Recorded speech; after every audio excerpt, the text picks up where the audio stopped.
My company gave me a cursor license, and for the last few months, I've been using it as my daily driver. I wanted to make this video to talk through what my experience has been with cursor, the good, the bad, and ugly. With that, let's just jump right into this.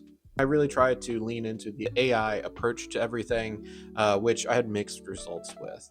But I want to first talk about the things that I thought were really valuable. I found the tab complete to be pretty great. Now, I was already using a tab complete style of code completion with GitHub Copilot in NeoVim, which I still prefer, not because I think GitHub Copilot is better than Cursor, but I just get to, stay in my home of NeoVim and not ever leave the terminal.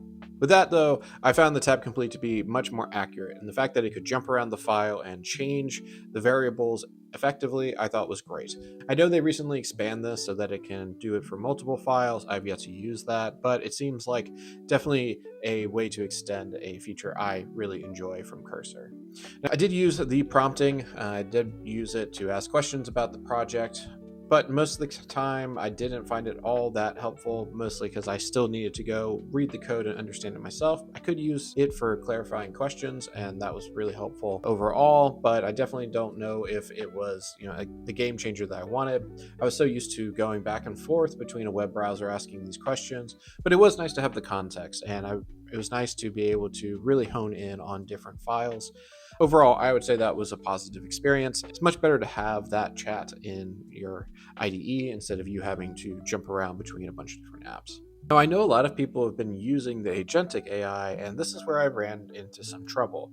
I wanted to write all the unit tests and things that, quite frankly, as engineers, we tend to push to the very end of our coding process, and they're just not all that fun to write. So after I completed some task, I would ask it to write some unit tests, making sure to get 80% coverage, make sure you hit all the different conditional statements and error states, and I really had mixed results with this. It was not all that accurate. This was kind of surprising to me. I thought because we had with the explicit instruction of writing these tests for well-defined functions, it would be easy for them to hit all the marks, but it very quickly got confused and it would start to hallucinate different methods that were within these functions, etc. I guess I expected that a little bit. We all know that LLMs are not perfect, but as much as this is being touted as something that can generate code, it was surprising to see it wasn't able to do this all that effectively. Now, on the flip side of this, I would ask it to test a function and make sure that instead of writing the test, actually tell me if there was any edge cases I was missing. And this, it was relatively good at doing. It was able to find different things that I had not even considered testing for, and this is exactly what I want an LLM to tell me, is where I'm missing a gap. If I'm writing a test for it, that you can assume I already know that edge case. It's when I don't know something that I want it to catch it and tell me that I'm making a mistake before I even merge the code.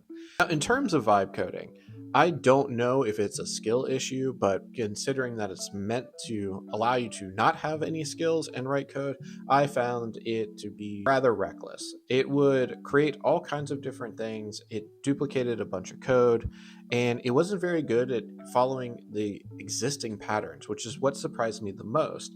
We have a bunch of microservices written in Go, and so I thought that would be a perfect environment for agentic AI to add different functionality to. We had already defined all the methods to do more CRUD operations, but when I asked it to write a simple delete method and tie it into the database in the similar fashion as the two files that I had in context, it still hallucinated and was not able to do it successfully. And this was really surprising. This is where I thought it would be able to shine and do the work for me because everything's already predefined. There's nothing new here. And really, this was probably the easiest of the methods to write. And yet it still made mistakes. It made up a schema, made up different types that weren't defined, and ultimately it just didn't work. Now, what I did from here was I would ask it to write the code, write tests for the code, and then run the test to see if it could validate these things work, make sure you can run the build. And even then, it still just wasn't able to produce anything I thought was valuable. I ended up finding myself fighting the prompting more than just writing the code, and by the time that was completed, I could have just written the code. And I even added cursor rules. I tried to be as explicit as I possibly could, and I kept running into this issue. So this was the biggest surprise and kind of disappointment for Cursor, in my opinion. I never really expected agentic AI to be perfect, but it was much less than perfect. It was just unusable in a lot of scenarios. Nonetheless, it was still interesting to use, and this will likely get better. But I do want to talk about one of the other surprisingly useful aspects of Cursor that I enjoyed was at the end of writing on my code, and I had committed it, I would ask it to give me a diff and write up a summary of the changes I made. This was really helpful for when I was going to create a PR and putting it in the description. And I honestly thought this was better than the built-in Copilot feature, or that was in GitHub, when it gave the summary. It was much more human readable. It seemed to have a better context of what I was trying to achieve without it being, messy. And because of this, I was able to also verify it was working in the way that I was expecting. The business logic had been covered, and that was clearly defined in the PR description. What was nice about this is I was able to ask, are there anything missing based on the requirements of this task? And it would be able to tell me if there were or there were not. Most of the time, I find that engineers don't dislike writing code. What they dislike is everything around it: the documentation, the pull request description, making sure you're doing the testing. All of those things can be burdensome and can take a long time. To have a tool that can help you in those specific areas, mostly, which is what I think AI will be great at, that was fantastic. But as I've already made another video about AI complacency, it did worry me a little bit how easy it was to kind of stop paying attention to what it was generating. Because it was generating so much code so quickly, you weren't really keeping up with it, and you were just trusting that it was doing it correctly and everything looked fine. And at first glance, it does look like it works. It looks like fine code. There doesn't seem to be anything strange.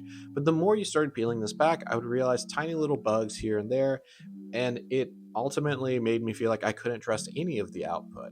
And so this was also something only I knew because I had worked in these code bases for a long time. I was familiar with the language, and I've been working in this industry for 10 years. So I had more of a knack to know what to look for, where I think if you're more junior, this is really dangerous. You don't know what the problems are, and prompting can only take you so far. So I still think there's a lot of reason to be cautious about these tools, even though they are claiming to be able to make you a 10x engineer and change the world in which you're operating in. So on the question of, well, do I think these are valuable tools? Absolutely. They should be used, and I think each person needs to figure out how to use them in their own workflow. They are just tools, though, and you need to do your best and do your due diligence when you are working with them. I think if you're more a junior person, you should definitely be skeptical. And I think as engineers as a whole, we should be skeptical of the output of these tools and treat them just as you would with any other tool, not relying on them 100%, but recognizing their limitations and working with it. I think it's important for engineers to speak up about their experience with these tools because we are the ones that are working with them on a day-to-day basis, and I think there is a lot of hype and a lot of misinformation floating around about what these LLMs can do and how these tools are going to revolutionize different industries. We need to be realistic about the limitations of these tools so that we can make the best use of them and also avoid any of the problems that will come from using these in a more haphazard way. Anyway, I'd love to hear your experience with Cursor. If there's anything that you use or any tips or tricks that you have that you found to be really helpful, always trying to figure out how to get the most out of these tools while still also keeping my sanity. And with that, I'll see you in the next one. Peace.